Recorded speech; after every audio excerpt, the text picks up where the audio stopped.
on the language and all. Bangladesh চীন কূটনৈতিক সম্পর্কের 50 বছর পূর্তি উপলক্ষে ঢাকায় Bangladesh institute of international and strategic studies BISS A seminar অনুষ্ঠিত হয়। এতে ভারত পাকিস্তান সংঘাত নিয়ে উদ্বেগ জানায় চীনের রাষ্ট্রদূত ইয়াও ওয়েন। বলেন, পাকিস্তানের বিরুদ্ধে সন্ত্রাসবাদের যে অভিযোগ ভারতের, তার নিরপেক্ষ তদন্ত হওয়া প্রয়োজন।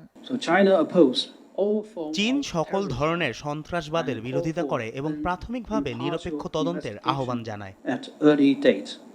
রাষ্ট্রদূত আরও বলেন, মানবিক করিডোরের বিষয়ে চীন জড়িত নয়। রোহিঙ্গা সংকট সমাধান এবং বাংলাদেশের সার্বভৌমত্ব রক্ষায় সবসময় বাংলাদেশের পাশে থাকবে চীন, একথাও জানান তিনি। তথাকথিত মানবিক সহায়তা করিডোর ইস্যুতে চীন জড়িত না। চীন যে কোনো দেশের সার্বভৌমত্ব ও আঞ্চলিক অখণ্ডতাকে সমর্থন করে।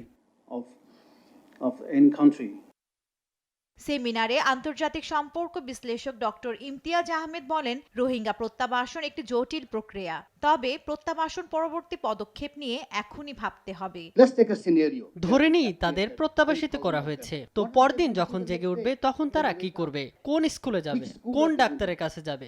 এই কারণেই প্রত্যাবাসিত করার আগে মার্শাল প্ল্যান করা জরুরি।